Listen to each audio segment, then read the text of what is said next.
that I feel like in my life, like you said, not every season walking with God is like all flowers and roses. Yeah. Sometimes it's sacrifice, and Yeah. there are things that he requires of you that hurts. And he's asking, will you give this up?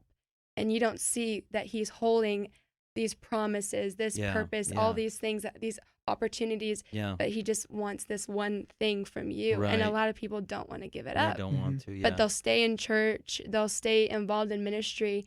And for me, that was definitely the path that I was on, even in Bible college. I was a sophomore. I was involved in music. I was getting more involved in the music industry side of things. And I was about to make a very, very crucial decision for my future. Mm-hmm. And like there was a contract being sent to me that I was going to sign like on Thursday. Wow. And on Wednesday, Brother Johnson was preaching our chapel service. Wow. And he was talking about how the enemy can distract us and even use things that could be in ministry, that could be, they're not even bad things, but that he knows that he can use these things to distract us. Yeah. And he's preaching his message, and then he gets to this part. I still have it saved on my phone. I recorded it, and I saved these 5 minutes where he stops in the middle of his message, and he says, I don't know why I need to say this right now, but there's someone here, and you're about to make a decision that if you agree to it, there's an offer on the table for you. And if you agree to this, you may be on Billboard charts or whatever, but you're not going to make a difference in the kingdom of God. Hey. And I was like, if you guys know Dylan Woodward, I was like, that was for Dylan. Yeah. I was like, I'm not. Yeah. But I felt I hadn't told a lot of people about what was happening in my life. Right. You know, and I felt like I had sought godly counsel. I had prayed. I felt like I had all these green lights moving forward with it. And I had good intentions. There was nothing about it that I felt like could happen to me spiritually. Yeah. Like there are people who are involved in it, and you know, God's called them to that. But like for me, obviously, God spoke to me. Yeah. And I remember even going to the altar with this bad attitude. Like, God, why did you even allow me to get this far into it? Yeah, wow. If this is what you were going to end up doing, you know? And I think you left to go to work. And so I don't even know if you even heard the end, but I came back and I just had like this pitiful altar moment. I didn't even really do anything. I just like went down there and was like pouting to God.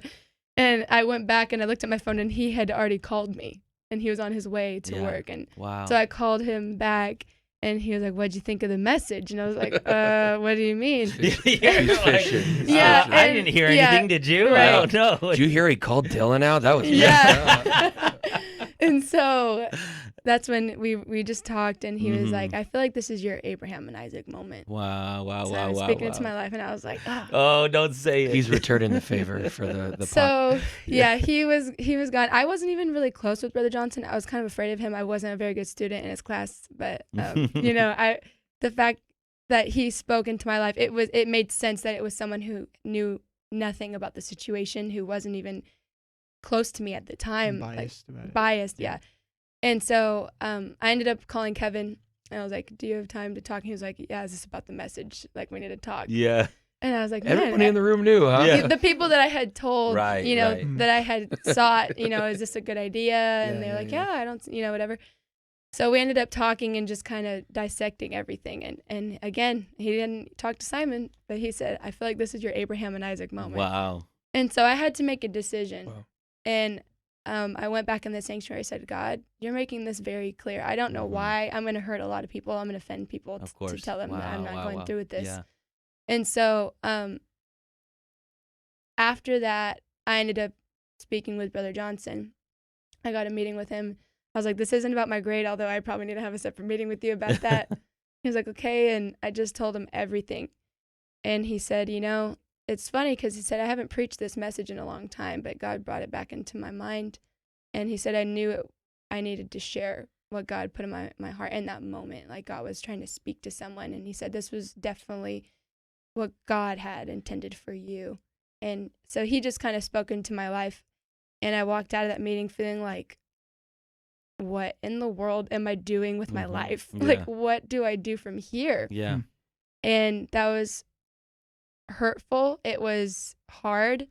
But at the same time, what I gained with my relationship with God after letting that go, everything that he's done in my life ever since then, it's like, can you just give me this little thing? Right. Can you just give me, I know this is like your whole dream, your future, all your plans, but like compared to what I have in store for you, it's like this big. First time that I had realized that. And so music ministry, whatever ministry you're part of, God will take you to different points of surrender. Yes. And it's never easy to surrender something. Never easy. But it's so worth it in the end because, and it's an act of faith too, because you don't even know if you're going to gain anything on the other side. That's exactly what I was thinking right now. You can say that it's worth it after. Because if you surrender thinking, oh, God's going to give me. Yeah, God showed you already. That's not surrender. Look at this big, great thing I'm going to give you. It's not surrender. It doesn't, in other words, it doesn't feel like you're going to get anything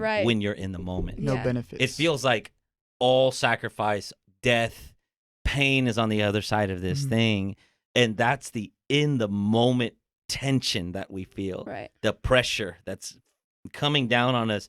Am I going to say yes to God? Or yes, really to me. Right. Am I going to say yes to God or yes to me?